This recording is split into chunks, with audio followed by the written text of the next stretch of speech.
Grace and peace. How y'all doing? Good evening, good evening, good evening, everybody. What's good, what's good, what's good? Hey, peace, peace, peace. Thanks for joining. Hello, Mom. Thank you for joining. My mom's on the live. Y'all, my mom's on the live, so be respectful. Shout out to my mother, Melba. Hello, peeps. Good evening, good evening. Welcome to our classroom. Hello, hello. Welcome, welcome, welcome. Back at it. Welcome, everybody, to our classroom. Glad y'all can make it. Hello, hello, hello. In the space, we talk about education, which is inclusive of but not limited to what happens in schools. Y'all already know. It's going down. Yes, yes. And this evening, education's happening whenever and wherever we're willing to learn. Y'all already know. And this evening, we're going to learn from Dr. Gloria Rosario Wallace, a Black Dominican scholar, activist, educator, doing big things in New York City. If you're from New York City, holla, holla, holla.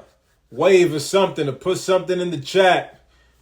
Whatever it is y'all do over there. Much love for y'all. Dr. Gloria Rosario Wallace. She's a graduate of Vanderbilt. She is currently serving as executive director with the chief strategy team of the New York City Department of Education. Eager to learn from her, so much that she has going on and so much that she's already accomplished. And she has great insight to offer us. So come in eager to learn from Dr. Gloria Rosario Wallace. All my Dominicans represent. You already know. You already know. Shout out to all our peeps and everybody else too. Wherever you're from and whatever you represent, shout out to you.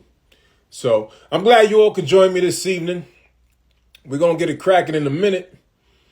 And about to welcome Dr. Rosario Wallace.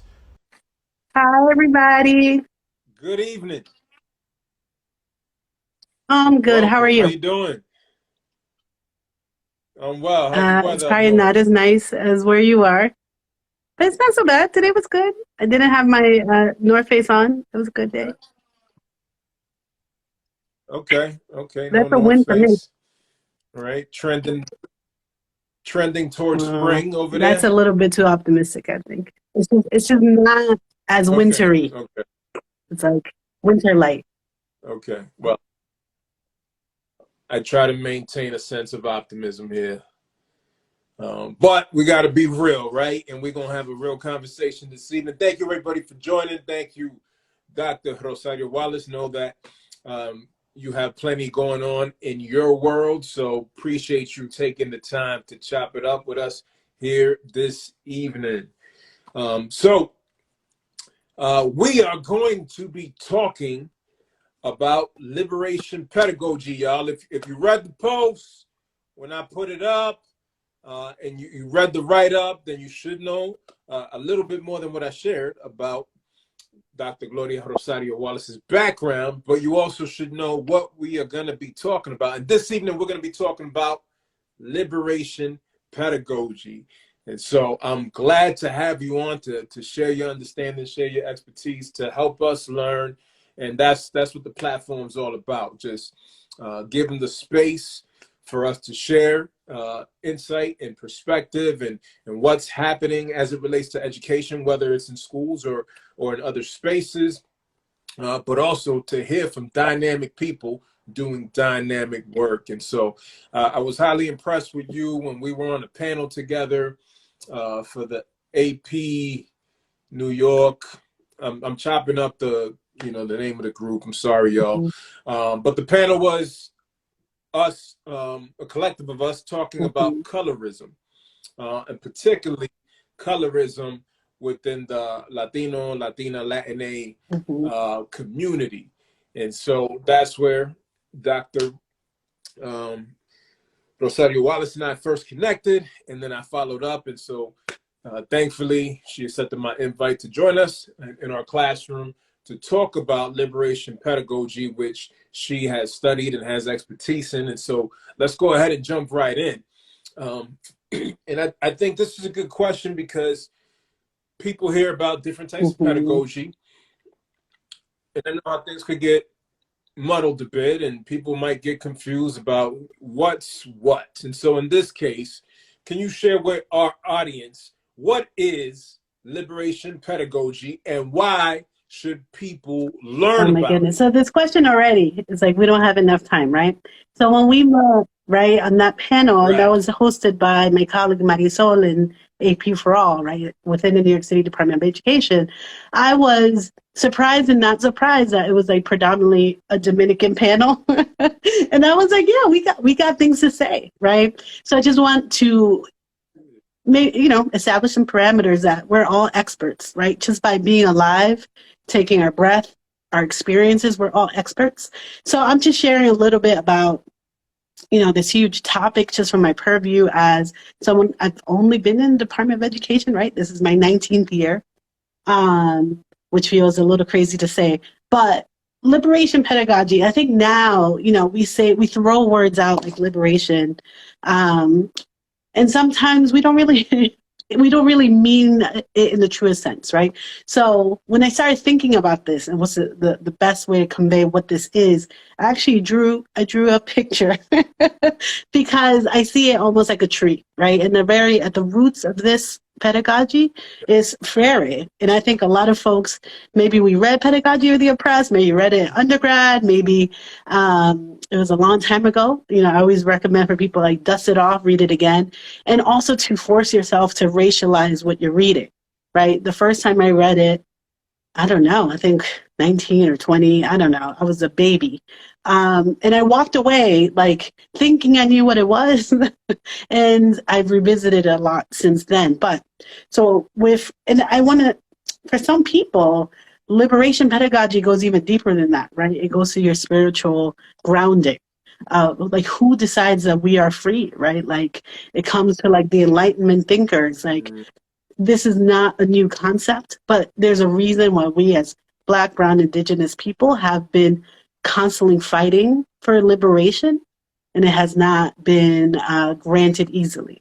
And when I talk about liberation for my like social studies brethren, we might be thinking about like literally the laws and, slavery was abolished and blah, blah, blah, blah. But when we're talking about liberation pedagogy, we're talking about what are the conditions that we need to create in our schools so our communities can be free in every sense of the word. So not just literally, like that we are without chains, but spiritually, mentally, physically, psychically, what are the things that we need to remove out of the way so folks can be free? And along that line, like, Freire's roots like have spread, right? Like, and I want to say almost every content area possible, right? But in my lane, in the school lane, there's so many folks that have deepened the conversation, right? Like, like Dr. Gloria Ladson Billings, like if I don't say her name, I feel like lightning is gonna strike me.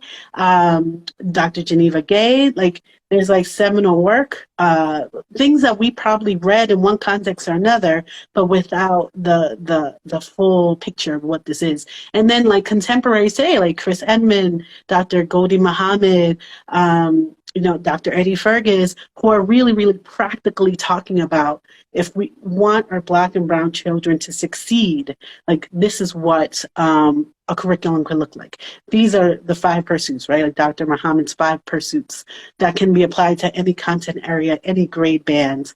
Lots of folks will pick up a book Dr. Bettina Love, right, her abolitionist teachers network, really, really practical. Like, this is how you do this. So I feel like the liberation conversation has evolved into abolition, but abolition, not everyone who may have the t-shirt is really an abolitionist, right? You may be a reformist. And a reformist means I'm just going to like move things around. I'm going to take the existing structure and like sort of make it work. Like when you think about like the Black Lives Matters movement, there's like division within that movement of those who are abolitionists and then those who just want reform. And, you know, I'm just solidly here to talk about liberation and not making something that wasn't designed for us, trying to make it fit, because that's not going to work. So I hope that was. So then what? No, that's great. That was great. That was a wonderful breakdown. And the follow-up to that is why should people Well, I mean, this? I feel like the real question embedded in that, right? If you are not a Black person, then why should I care, right? I would imagine that a person who's of color, BIPOC, however, I would imagine that you would care about not just your freedom, but the freedom of others, right? As we think about parallel movements, right?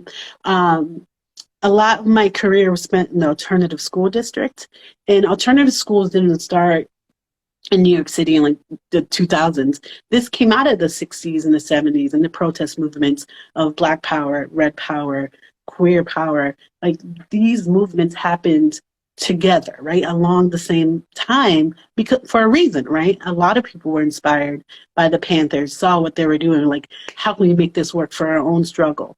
So I think for someone who may not see themselves as part of that, and you saw yourself, you know, I just want to be a teacher, I just want to teach, you know, this is what I signed up for. I always want to remind folks that teachers are political beings. Like, there's no way that you can be in a classroom and you're neutral. Just by being neutral, you're picking a side, right? And that's usually the side of white supremacy. So the reason why I think people should care is we talk a lot about liberation in like roundabout ways and critical theology in roundabout ways without really knowing what it is.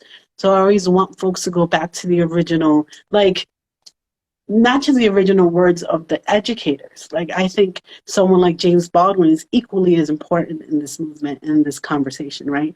Like his letter to teachers is something that I gave my teachers, you know, like every other year. Like, let's look at this again, right?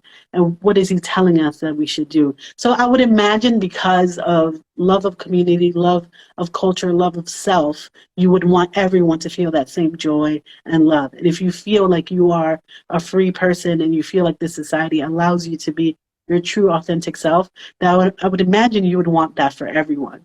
And that's my why. That's the reason I think this is compelling for any person, regardless of if you're an educator or not. If you know any young people, whether you employ them or you birth them, I would think this is something that you would want to know about. Now, you mentioned alternative schools, and you spent 13 years in transfer high schools. So you co-founded a high school in Brooklyn for overaged, undercredited students. And that presented you with the opportunity to implement liberatory and critical pedagogy and to design an inclusive learning community. So I'm curious, can you share the trials and triumphs from that experience? Because I'm thinking about what you just said, and particularly what you said about those who prefer reform as opposed to liberation pedagogy. And I would imagine that many people who prefer reform is because some of the trials can feel insurmountable. So I'm curious to know from your particular experience, what were the trials and the triumphs that you encountered when you co-founded that high school? And I know there's some people who are watching us now. I think they saw the trials and the triumphs. Like, I tried, right? So the thing with liberation pedagogy, right, is that you're never done. Like, freedom is never just you got it, it's done, right? Like as you're, like, at least I'll speak for myself, as I became more conscious, I think my first consciousness was around gender. And that's probably, growing up in a Dominican household. There's 3 boys and 3 girls, right? I was the youngest girl. I was very like aware that my brothers could do things I could not, right? And I would talk to mommy about it. She'd be like, "Oh, they're boys, get together." I'm like, "You got to stay in this house." And like, I was very quick to articulate, this is not right, right? But as I grew, and I grew up in Washington Heights. I went to school in New York City public schools till high school. Like, seeing a racialized context I was in, coming home, talking to my family, and getting a different context, I was like, okay, well, things are, we're not talking about things the same here, right? So when I became an educator, then I was fortunate enough to meet one of my dearest friends, Lily, who invited me into the process to found the school. Like, we really had big ideas for what this school can be. Like, we wanted this radical place, right? And in reality, so alternative schools in New York City, like I said, 60s, 70s have existed. Transfer high schools were officially named in like 2006, 2004, that time frame. And essentially, we just created like another high school. You know what I mean? So we had kids, they're like 15 to 21. They had at least 1 year high school. And essentially, we were asking them just to do high school, just like leave that building, come to this building, right? So where was the freedom to exist? So one of my biggest like trials, and I don't know if this trial is over. I don't know if, I think I'm still on the stand, like trying to make it work, is I did not see how systemic racism, systemic oppression, and white supremacy, that is why the kids were there. The young people that came to the school I was a part of were beautiful, smart, talented. Every time I was like, where are we getting all these kids from? Like, this is amazing, right?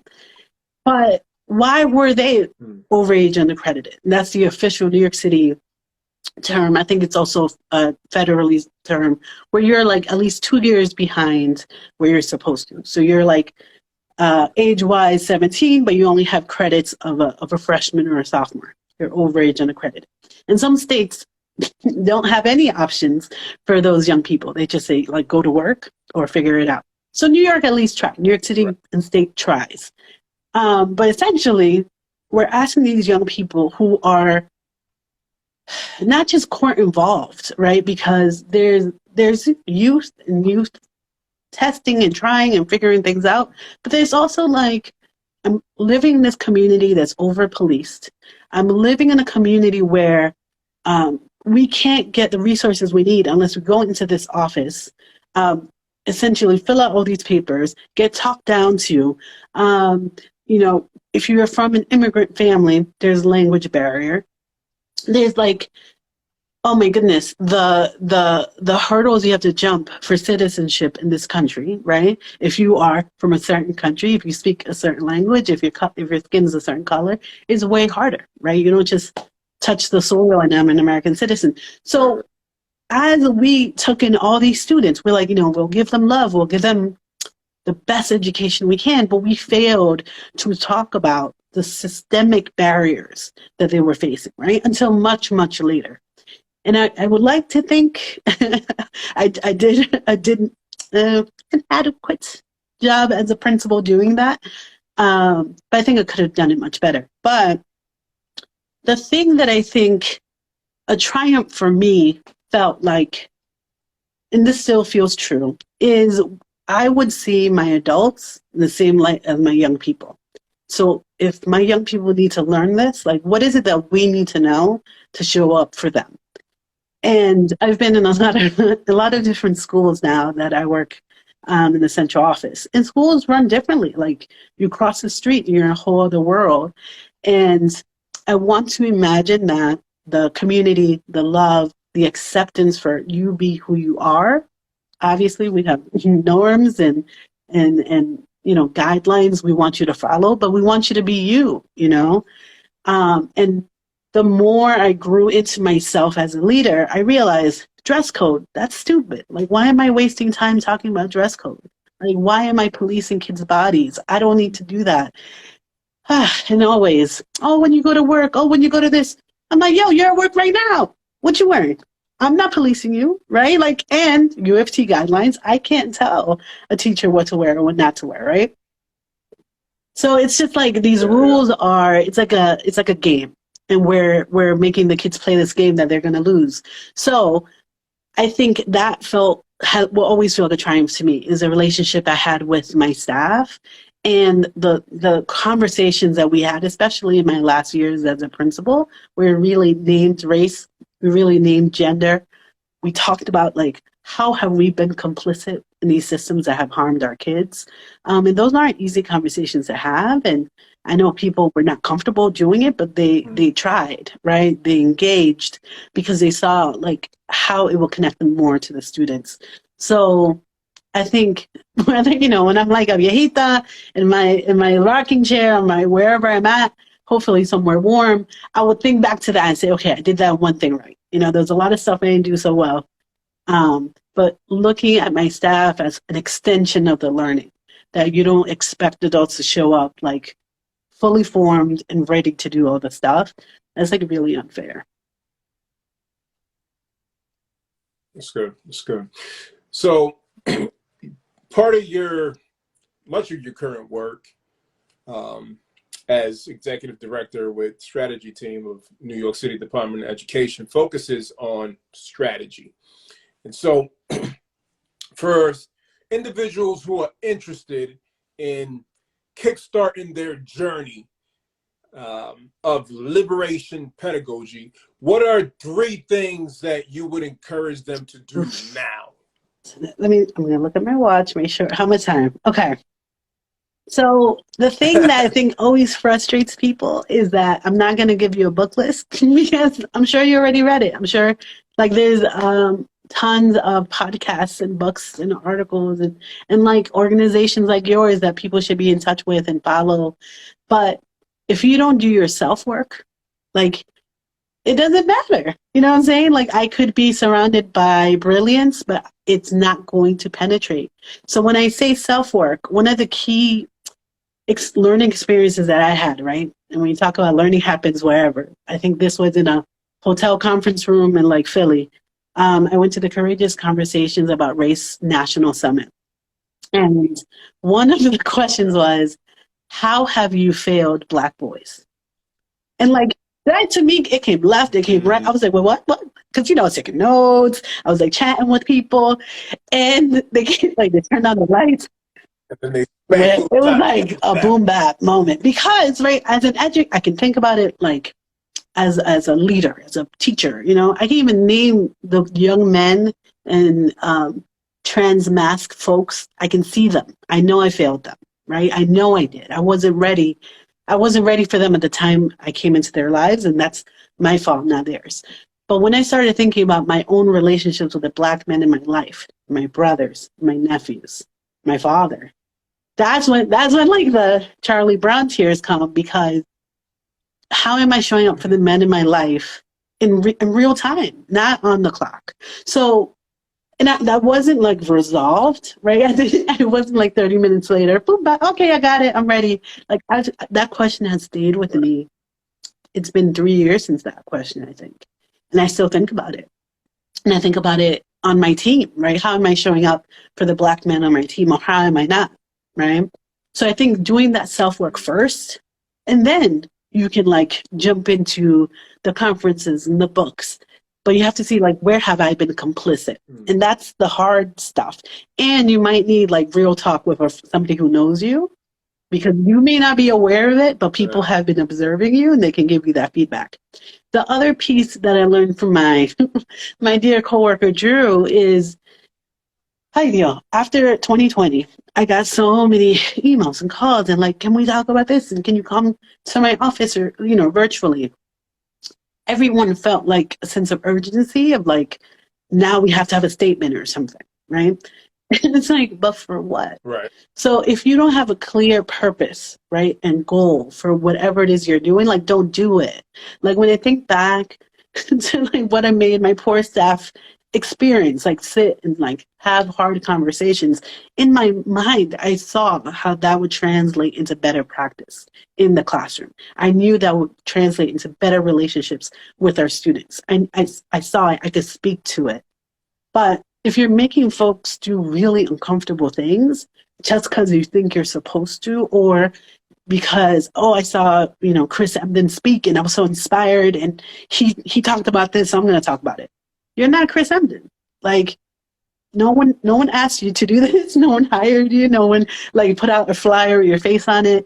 For like, what is the reason? And for a lot of people, the reason is, oh, I want to do it because I want the practice. Well, then you can find practice somewhere else before you involve all these other people. And now harken to my current colleague Tony, where she often brings up the thought of thinking generously, thinking expansively. So when I talk about liberation, I talk about the entirety of the word. So early in my consciousness, in my work, in my reflection, my goal was, I want to love Black people. That's it. How do I love all Black people, right? So that means confronting the colorism I experienced as a child and as before I even have words. But that also means like gender, sexuality. That means like economically speaking, right?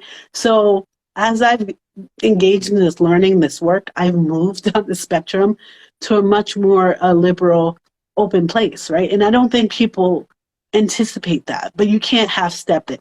So if you want to talk about liberation, then you do need to talk about student loans. You didn't need to talk about trans women's rights. You do need to talk about the horrible bills that are passed, like it's up in Georgia, in Texas, in Florida, even though I don't live there, right? But my people live there. So what can I do to show up for them? So just think as broadly and as big as possible, because liberation doesn't mean, oh, we can zoom in on to our staff meetings on Tuesday. That's not like, thanks for that, but that's not liberation. Or, we're going to have a guest speaker every February. Oh, it's going to be an Afro-Latinx speaker. Look at that, 2 for 1. Like you can miss me with that. I don't want to be a part of small visions and small dreams. I want to be a part of the big picture. So I think, but you can't get there if you don't do your self-work first. Which is Right. So got to do self-work, folks, and also make sure your purpose is clear. Understand your purpose, commit to your purpose. Let's not be performative. So what's a message of encouragement that you want to share with our audience? Because we know this work is challenging, and as you mentioned, liberation pedagogy, it doesn't end. It's ongoing, right? So in the process of this ongoing work, it could feel draining. So what's a message of encouragement that you want to leave the people? Wow. The thing that really makes me feel like connected and at peace is that this is not solo work. Like when I say the self-work, that's you and your own stuff. I mean, that you're talking to your family, you're talking to your partner. But the work of liberation is not an individual task. That's collective work. And then, to me, in the collective, that's joy, right? Like when I think to the most grounding, fun, inspirational moments I've had in doing this work, it's been with other people. It wasn't me by myself reading a book in my house. Like that wasn't it. Like that could have led to the thing, right? So as my vision has gotten broader, like that's brought me, I would have never met you, and like, how dope are you? Like this is a dope thing. Super dope. Right? But like to find other people, particularly other people with my same like cultural background, right? Like when we were on that panel, one of the things that really like got me is when you introduce yourself, you like named your children, right? You weren't there just for yourself, right? There's your partner, there's your children. Like this work is not solo. This is generational work, right? Like we're doing this work to pay back the debt we owe the folks that came before us, like those whose names we know, and then all the people whose names we don't know, and we may never know their names. But also like our children, their classmates. Like when I think about that, and when I think about how the conversation has shifted, and this isn't like a private by the coffee machine, or I'm on the group chat. Like, these conversations are happening much more publicly, and people are asking for things much more publicly. Like, that makes me super joyful. Like, I just picture my kids' faces whenever I'm writing those emails to their teachers where I know they don't want to hear from me again, but they're gonna. Like, that's it. That's my motivation, but it's not just limited to them. I think about all their little friends. I think about my colleagues and their kids. Like, this is the lifeblood of why we have to do this work. And it's not just, you know, like easy on my couch. I'm gonna like tap in when I feel like it. This is work you do wherever you are, in the bodega, in your house, at work, like with your family, like with that cousin you don't want to talk to anymore, but you know, here's another post you got to address. Like, you can do this work wherever you are. And to me, that's work, but that makes me happy because it means we are agitating our own communities and our own lives to be better, to be more honest and accepting and authentic. And just think about like how free the future generation will be. Like, you can look however you want, you can dress however you want, you can show up. Like, you don't have to pull up your pants. You don't have to do that. And you don't have to take off your bonnet or your do-rag. You don't have to do that. I'm still going to respect you as a human being. Like, that would have taken a lot of stress off my back as a 16-year-old on those humid days when I'm running to school, you know, trying not to like mess up whatever little thing I did, but feeling like, oh, I don't want anyone to see this thing on my head. Like, why was I stressed about that, right? That's ridiculous. So if I can take that burden off one other person, to me, that brings me joy. That's great. When you talk about the collective bringing you joy, it makes me think about, I bring in a lot of sports analogy just because I grew up playing a lot of sports and coaching basketball. But it makes me think about how I feel when I'm playing basketball alone and, you know, I'm shooting and there's imaginary players on the court and they're playing defense versus when I'm actually playing with a group of individuals.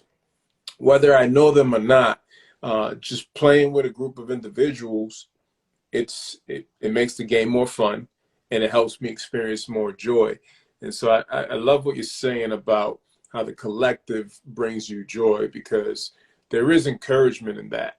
There is encouragement in knowing that others are on the grind, others are studying similar pedagogies, others have the same level of interest in doing the work.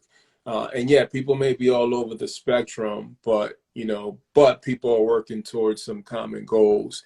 And so thank you for that encouragement. I hope everybody listening receives that, and that it fills your cup. It certainly fills my cup to hear from you and to know more about the work that you're doing, to continue to be able to learn from you, and know that, even though you're in New York and I'm in Florida, that we're doing similar work. We're trying to make that impact in our respective communities. And as you mentioned, also trying to make that impact on a generational level. I love what you're doing. I'm proud, a proud Dominican here, watching you from afar and supporting your work, and very grateful to have you on this platform, and looking forward to continuing to hear from you, to learn from you, to collaborate with you so we could make a greater impact in our respective communities and the world at large. Same. I know we got to end, but thank you. Listen, like, and if this is not joy, then what is it? Like, we have to look beyond, right? Like, states away, there's like inspiration, there's joy. And it's just like, we're not alone. We're not alone in doing this. Like, this work is not just, in our little states. There's an international coalition of folks who are fighting for our collective freedom. And like, as soon as we see that, we link up. Like, what is there to not be happy about? Absolutely. So, where can folks follow you? And I don't want to assume that you want everybody following your Instagram page, but if there's somewhere else that you do want them to follow you, whether it's Twitter or LinkedIn or wherever the case may be. You know, I want to respect the fact that different folks have different platforms for different reasons. And so, but for the people that are listening, where can they follow you so that they can continue to learn So from I you would and definitely connect? direct you to my Twitter. Like Instagram is the family situation. So that's when I talk about my kids and show silly pictures of them. So I don't accept everyone. Sorry. Like if I don't know you, you can't see my kids. But Twitter is public and that's where the learning is happening. So it's just G Rosario Wallace, first initial, last name, and that's where I'm at. I think I'm the only one too. There's no numbers. It's just me. So at G Rosario Wallace, that is the Twitter handle. So folks, those of you that use Twitter at G Rosario Wallace, go and follow her now if you're not following already. Thank you for being here. Hey, continue to support Dr. Rosario Wallace in the work that she's engaging in. Send her a message of encouragement. Let her know that you appreciate her, even if it's just for this evening, for the gems that she dropped this evening. All right. Don't be bashful in sharing your appreciation. All right. We got to lift our good people up, the people that are doing this work and taking the time out to share with us, share their expertise, share their passion, share their struggles, and share their victories. We should also take time to show them that we appreciate them, to express to them that we appreciate them. So once again, Gloria, thank you. You know, let's continue to build, and you know, we're here. Ya tú sabes. Good night. All right, have a good evening.